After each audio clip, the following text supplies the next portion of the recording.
नमस्कार दोस्तों, आप में से सभी लोग ये सुन रहे होंगे कि प्रपत्र 3 यानी वंशावली जो बना करके जमा करने के लिए कहा जाता है। तो आज हमारे हाथ में जो पेपर है, यह पेपर आप देख सकते हैं प्रपत्र 3.1। यही प्रपत्र है जिसको आपको भरना है। और ये जो प्रपत्र 3.1 है, ये वंशावली जब आप बना के लाएंगे ब्लॉक से या कहीं से भी, सरपंच से या पंचायत समिति से, मुखिया से, किसी का भी वंशावली किसी के यहाँ से भी अगर आप बना के लाएंगे तो वंशावली के साथ आपको ये वाला प्रपत्र 3.1 फॉर्म भी भर करके देना जरूरी है।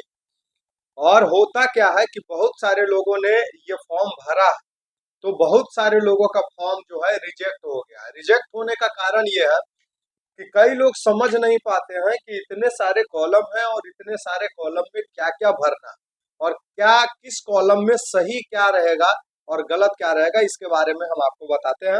तो देखिए, यहाँ पे आप देख रहे होंगे कि यहाँ पे सबसे पहले है अंचल। तो अंचल में आपका जो अंचल पड़ता है उसका नाम आप लिख दीजिएगा। इसमें हम अपने अंचल के बारे में हम आपको बता रहे हैं। तो यहाँ पे अंचल का नाम लिख दिए। उसके बाद लिख रहा है जिला। जो आपका जिला पड़ेगा वो आप अपना जिला जो है यहाँ पे इंटर कर दीजिएगा। जिला इंटर करने के बाद देखिए यहाँ पे विषय लिखा हुआ है स्वयं की वंशावली समर्पित करने के संबंध में। मतलब जो वंशावली आप बना करके लाए हैं उसके साथ इसको जो है लगा करके देना है, तभी वो वंशावली आपका वैलिड होगा और मान्य होगा। उसके बाद यहाँ पे लिखा हुआ महाशय उपरोक्त विषय के संबंध में सूचित करते हुए कहना है कि अगर सिंगल आदमी, यहाँ पे समझने वाली बात है, अगर आपका प्लॉट जो है आप एक एक आदमी के नाम से जो है अपना अलग जो है खाता खुलवाना चाह रहे हैं, अपना अलग नाम करवाना चाह रहे हैं, एक एक पार्टिकुलर आदमी, मान लीजिए आपके पिताजी का सारा जमीन है और आप 3 भाई हैं, तो तीनों भाई अपने अपने नाम से अलग कर रहे हैं, तो उसमें जो है सिर्फ मैं रहेगा। और अगर तीनों भाई एक साथ सर्वे करवा रहे हैं, देखिए होता क्या, अलग अलग आप जब सर्वे कराएंगे तो आपको नया जमाबंदी मिलेगा, ठीक है। लेकिन जब आप एक ही साथ सब लोग करवाएंगे तो जैसे आपके दादाजी के जमीन पे जो है दादाजी का नाम चल रहा था, लेकिन तीनों का हक है, आपके पिताजी का भी हक है और आप लोगों का हक भी है, उसी तरह से अगर तीनों लोग एक साथ करवाएंगे तो वो सारा जमीन जो है वो तीनों लोग के नाम पे रहेगा। कहा जाए तो अलग अलग, मतलब बंटवारा के टाइप पे नहीं हो पाएगा। तो हम इसमें आपको बताने वाले हैं सिंगल सिंगल जो आप नाम भर के करेंगे, तो उसमें जो है मैं को रहने देना है, हम लोग को काट देना है।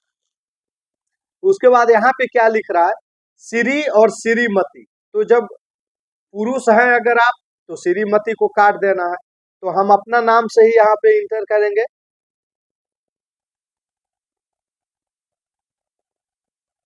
गुलशन कुमार आपका जो नाम होगा आप रखिएगा। पुत्र पुत्री पत्नी, आप क्या है, किसी का पुत्री है नहीं, पत्नी तो हम हो नहीं सकते हैं, कारण कि हम मर्दाना हैं, तो पत्नी कैसे होंगे। तो पुत्र, पुत्र में आपके पिताजी का नाम क्या है वो आप दीजिएगा। हम अपने पिताजी का नाम लिख रहे हैं, ऐसा नहीं कि आप लोग भी मेरे ही पिताजी का नाम लिख दीजिएगा। ये हो गया। उसके बाद यहाँ पे नीचे आइए, ये सारा कॉलम है। अगर आप लोग एक ही साथ सभी लोग एक ही मतलब फॉर्म में जो है सब लोग अपना नाम भर के दे रहे हैं, तो बाकी का कॉलम है सब लोग अपना अपना नाम बारी बारी से दे दीजिएगा।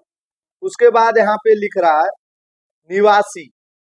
निवासी जो है कहाँ, ग्राम कहाँ है आपका, तो आपका जो गांव रहेगा वो आप अपना गांव लिख दीजिएगा। हम अपना गांव लिख रहे हैं। थाना यहाँ पे है, थाना डालना है। यहाँ पे अंचल डालना है, यहाँ पे जिला डालना है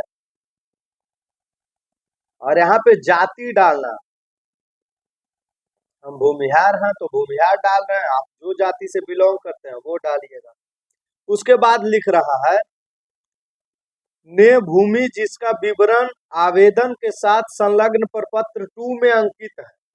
मतलब जो हिसाब से जो ये फॉर्म हम भरे हैं वही प्रपत्र 2 में भी आपको देखने को मिलेगा। जो लोग प्रपत्र 2 नहीं देखे हैं वो लोग जाकर के देख लीजिएगा, वीडियो चैनल पे पड़ा हुआ है, आप लोग पहले जाकर के प्रपत्र 2 देख लीजिएगा कैसे भरा जाता है, उसी के हिसाब।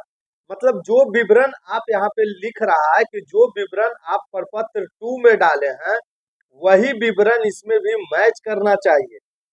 अब क्या बता रहा है, यहाँ पे स्वयं नाम अपना देना है, यहाँ पे पिता का नाम देना है, ये सारा डिटेल हम अपना डाल रहे हैं, आप लोग अपना डिटेल डालिएगा। उसके बाद राजा सुग्राम, आपका जो गांव है वही भरना है इसमें, आपका जो अंचल है वो भरना है। जमाबंदी क्रमांक संख्या, जमाबंदी संख्या आप कितना दिए थे वो डालना है इसमें। में प्रविष्ट थे कि डैश खतियान में अंकित खाता,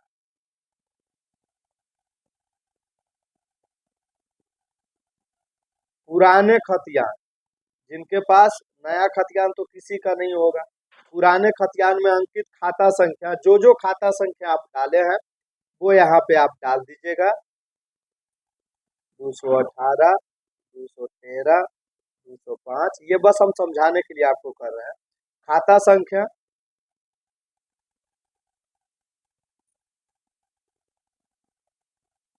और खेसरा संख्या यहाँ पे, और टोटल रकबा आप एक बार डाल दीजिएगा। टोटल रकबा जो होता है वो आप डाल दीजिएगा। मान लीजिए मेरा 5.5 डिसमिल था तो 5.5 डिसमिल हम डाल देंगे। लगान को उत्तराधिकार बंटवारा के आधार पर हित अर्जित किया है।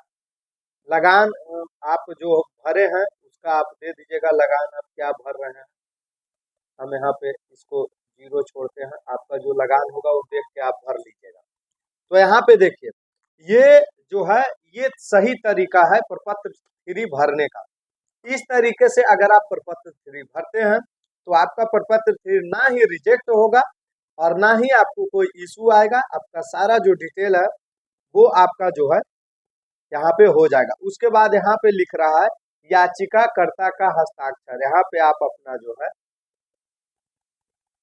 दस्तखत कर दीजिएगा। और इसके साथ जो है प्रपत्र 2 का जो डिटेल है वो मैच करना चाहिए। और दूसरी बात, जो वंशावली आप ब्लॉक या जहां से भी बनवा के लाए हैं उसके साथ इसको अटैच करके देना है।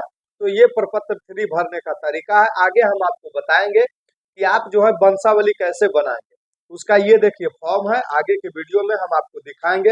ये फॉर्म दिखा दीजिए, यही फॉर्म है वंशावली प्रपत्र, वंशावली प्रमाण पत्र हेतु आवेदन प्रपत्र। इसको सही तरीके से कैसे भरना है, इसमें भी बहुत सारे लोगों का रिजेक्ट हुआ है, मेरे सामने हजारों लोगों का फॉर्म रिजेक्ट हुआ। तो अगला वीडियो में हम आपको यही भर के दिखाएंगे कि वंशावली फॉर्म कैसे भरना है। बाकी वीडियो अच्छा लगा होगा तो लाइक कीजिएगा, दोस्तों में शेयर कीजिएगा, और चैनल पे नए हैं तो प्लीज सब्सक्राइब कर लीजिएगा। मिलते हैं नेक्स्ट वीडियो में किसी और बेहतर कंटेंट के साथ, तब तक के लिए टेक केयर, बाय बाय।